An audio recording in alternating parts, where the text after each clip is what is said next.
Mindcast, the Swiss startup podcast. Episode 13, 10 Ultimate Tips for Startups. Presented and produced by Swiss Minds. Supported by the Hightech Zentrum Aargau. Welcome to our newest episode of Mindcast. In today's episode, we have the business angel and founder of the Swiss startup factory, Mike Baur. Welcome to Mindcast. Maybe you introduce yourself? With great pleasure. Thank you, first of all, very much for the invitation. It's great to be here. My background is a pure banking background. I worked over 20 years in Swiss private banking, UBS and Credit Suisse. And after this time, I quit the banking business, and since 2.5 years, I'm more in the, let's say, startup, early stage investor world. Try to learn as much as possible about the Swiss startup ecosystem. And I invest in startups. And at the same time, last year, I co-founded the Swiss Startup Factory, which is an incubator accelerator program for ICT startups in Zurich. Thank you very much. Welcome to Mindcast. Thank you. Now you have 10 tips for the startups, 10 incredible good tips, in my opinion, for the startups. Let's go through the 10 tips, and maybe you can elaborate with your experience to those 10 tips. First of all, the team. You have to find a correct co-founder. Why is the team so important? Well, first of all, I think the team is the most important thing. You can have a lot of good ideas, but not good people and not a good team. So for us, the team is the most important thing. And what we see very often is that the match of co-founders is not the right one. We see quite often people with the same background in the team, which I think doesn't really make sense, because in a football team also you need different positions, and in a startup it's exactly the same story. So if we have 3 technicians coming with an idea, that's nice, but maybe there is more which should be in the team, like a salesperson, like really someone who runs the business. And so I think that's a really important thing. And the tip is really, if you are out there and you have a good idea and you want to really do your startup, look for good people, look for people who are really good partners for you, but who really bring another background and give you a great added value to complete the team and then to start. So if you have a great team, your second tip is about running the extra mile. Well, the experience is that a lot of people, they have an idea, they maybe start with a business plan, they do some slides, and they think they have the best idea ever, but actually they have no clue what it really means to execute an idea and to really run through the whole process. And my tip there is really be ready, be fully committed, go the extra mile and be really convincing about your idea, and be ready for all surprises which anyways will come. Do you have a definition of the extra mile, or a good example of the extra mile? It's like not 8 to 5, it's maybe 8 to 6. Is that already the extra mile? Well, our definition is it never stops. You know, we often say it's like the TGV train. You jump in that train when you start your startup, and the end is when you maybe sell your startup, your company, or when you're really you went through the whole phases and you're up and running and you're really positioned. But till then, you're sitting in that TGV and it goes very fast, and you have to be very hungry to achieve your goals and your milestones. So if I understand this correctly, the extra mile is not only for the founders themselves, it's for their environment also. So friends, family, they have to accept this extra mile. Absolutely. We have a little joke. where we always say goodbye to your girlfriend and boyfriend, because now your girlfriend or boyfriend is your startup and your team. The girlfriends and boyfriends, they will come again when you have done a big exit, and not only one girlfriend, maybe 5 girlfriends.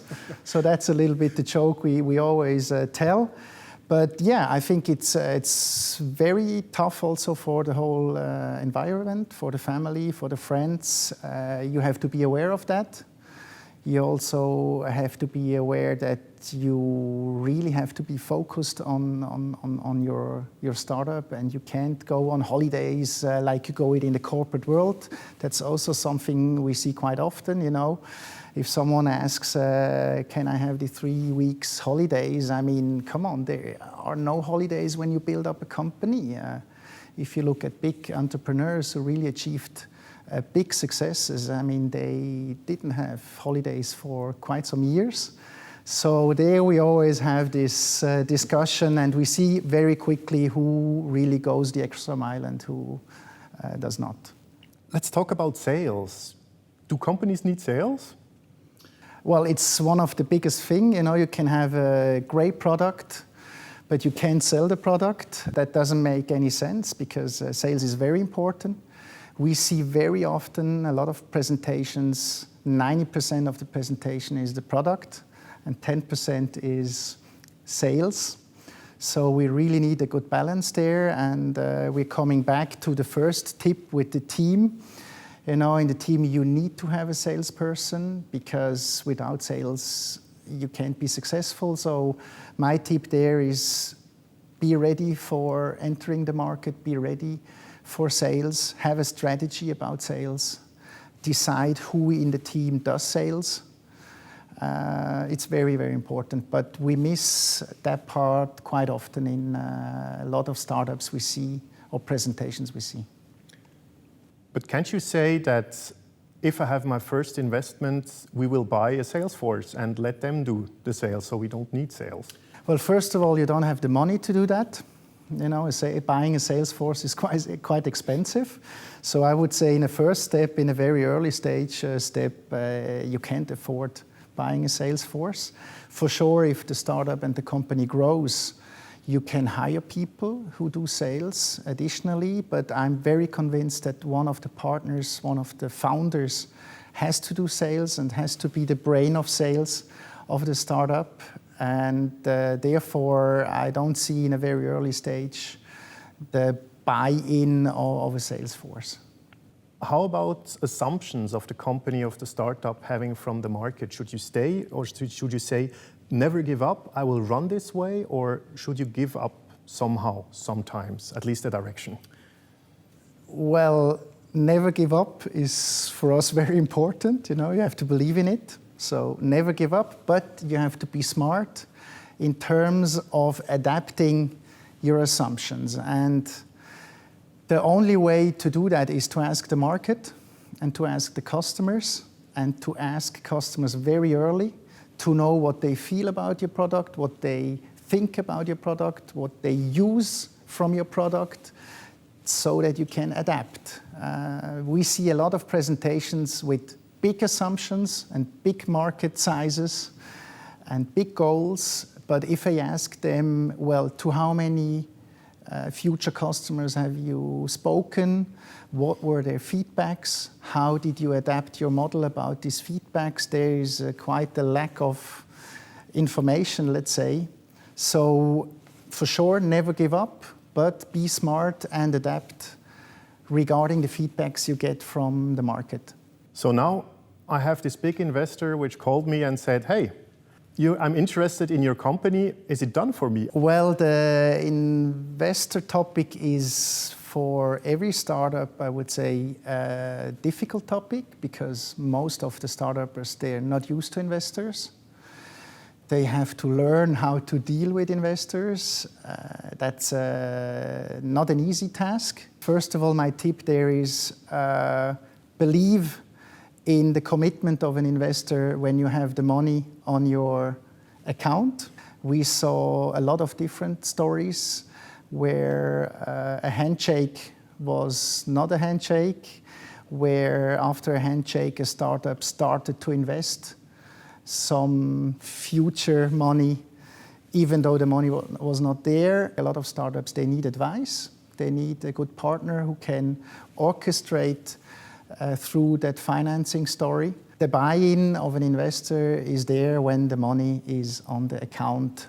A startup normally doesn't have a lot of money, but still there are some things which are very important. You, as point number 6, you say that the contracts have to be done professionally. Why is that?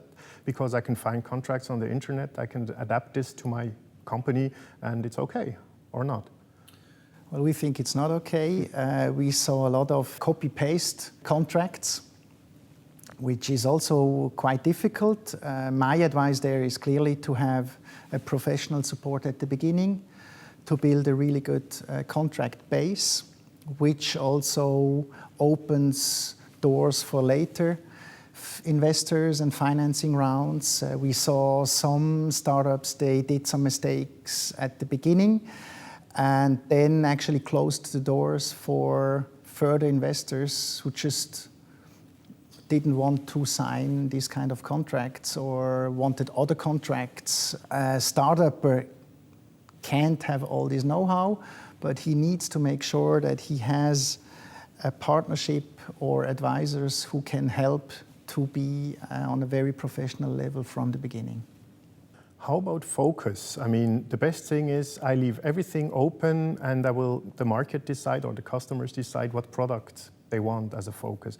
Well, never do everything because you lose focus. We believe that you have to be very focused. Sure, you adapt your focus from the feedbacks you get, but you have to be very focused. Also, what concerns the test market, you can't go out and test worldwide. We believe that you have to be smart and focus in a first step on an interesting test market, and then step by step go the next step and test further markets, but be focused and do a very good job in one market. And then if you have done your learning and your adaptations and you see that it works, then go a step further. You can't build the world in one day, and I think you have to be very focused. The same thing about the idea. I have a cool idea and I want to sell it now, so would I find anybody investing in my super idea? Well, there are some crazy guys out there. I think in the States there are some examples of young startups that just sold the idea. We come back to reality here in Switzerland. I think it's very difficult just to sell your idea. But it starts with an idea, and we look at a lot of ideas, but then it's just the beginning, you know. It's all about execution. I think the idea is important and it's the beginning, but the execution is very, very important. And there also we try to support that process really to execute and go into the market and test. But it's tough work. It's really tough work. Which actually comes back to the team, that the team must be ready to execute. It's not enough to have an idea. You have to have the team to make the execution, as the execution, as I understand you, is more valuable than the idea itself. I agree, yeah. Because with the idea alone, you can't be successful. So coming back to that you say it's hard work and never give up. You say that you should go your way, so never giving up. So how do you handle all those naysayers on the way? Everybody says, no, this will never work. And how do you handle those? That's an important question, and a question we face almost every day in the Startup Factory, because when we do our first sales with the startuppers, 20 calls. From these 20 calls, there are 18 no's. And 2 maybe. We take a look, send an email or send us a product. So I think you should not stop because of no-sayers. You should take them serious in terms of feedback, but you should be smart enough to have answers to them and to step forward and go your way. I think in Switzerland anyways, a lot of people are very skeptic about new things and new ventures and new ideas and sales and power. And they will first say, oh, no, no, no. And I think there are a lot of examples out there. If the successful people would have listened to no-sayers, they would never have been successful. But since they didn't listen to them, they went their way and were successful. So I think you should just wear a helmet and go your way, but still listen to people and take the feedback serious, but always have an answer to these feedbacks. So it sounds very hard this way to go. And your last point, you say, be hard, but be nice. We saw a lot of young startups presenting. They were very hard and they had their view and their assumptions and they didn't listen. And I think that's a big mistake. We like people who are hard, but who are fair and nice and who listen. I think for the young people, every feedback is a feedback and every feedback is important to take. As I said just before, be smart enough to take that feedback and use best out of it and have an answer. But being too hard and not nice, that's not what we like. The startup world is anyways hard enough. The whole process, the whole build-up of a company is very tough. So you have to be tough, but you also have to be nice and fair and listen to people and listen to feedbacks, because that's the most important thing. So at least you have somebody, even if he says no or if it's hard, he gives you feedback, and that's something very important because people could not get any feedback, and this is even worse. So if you get feedback, listen to it. Absolutely. Yeah. Same with maybe a last point we didn't mention yet is hiding the idea. Hiding the idea. Our feedback or our tip is clearly don't hide the idea, because with every person you talk about it, you get feedback. And you're out there already almost in the market a little bit. And feedback is very important for you, also for your idea, because with these discussions and these feedbacks, you get a better idea about what people want or what people don't want, what people think, what people like, and you can continue to adapt your idea, your business model, your prototype. And so we clearly believe in don't hide your idea, because then you will never go out and you will be in your garage doing your own assumptions. That's also a very important point for us. Mm. But if I, as a startup, go outside and I talk about my idea, everybody will copy it. Well, then you're not good enough, and then you're not fast enough. We think that people who are scared of being copied are the wrong people. Sure, that risk, you have it, and we have some examples out there who did that, but we believe if you really believe in your idea and your product, if you're fast, you have to be very fast. You can't be step by step, long way. You have to be fast. We do ICT, so in the digital world, things are going very fast. But the copy risk is there, but you have to be powerful enough with the team to be faster and to be the one who really convince people and the market of your product and not the one of your competitor. Mm. If I understand this correctly, it comes back to execution. If you're faster in executing, you won. Correct. Coming back to your experience, maybe you can share with us a very good experience and maybe also a bad experience or a not so good experience with startups, maybe related to the tips, maybe not. Yeah. Well, the best case is the case I went in as an angel investor myself 2 years ago, which tested the market in Switzerland. A small but efficient team. Got some success in Switzerland and said, okay, we have to be fast. We go a step further and test the market in Germany. That was the next step. So the startup grew very fast with the market in Germany. That's where they are at the moment, and I really like how they do things. Even though they go quite fast, they're smart enough to really analyze which markets they enter. So they are very happy. That's for me at the moment a best case. A worst case, I would say, is an investment I did a year ago where people gave up. Actually, the team was split.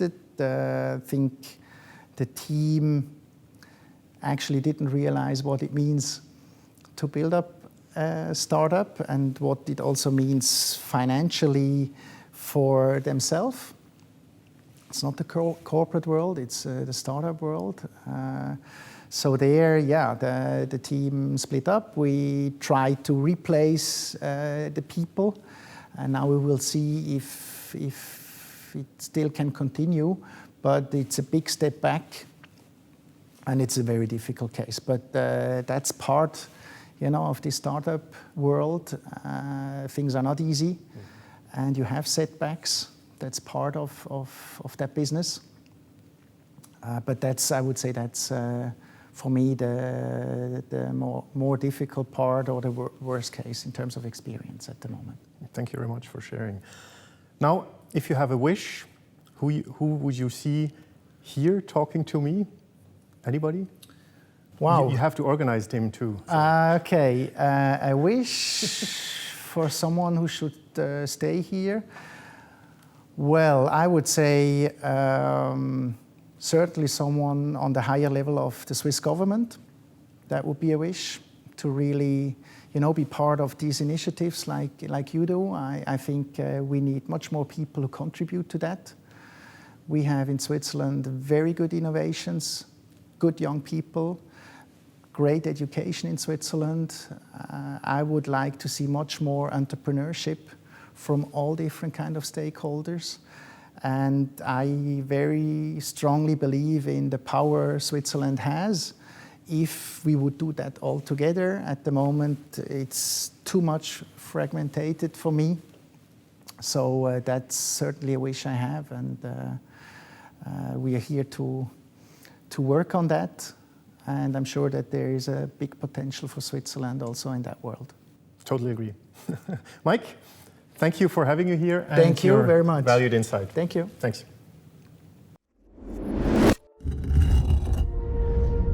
This was Mindcast, the Swiss startup podcast. You find more information and other episodes under www.mindcast.tv.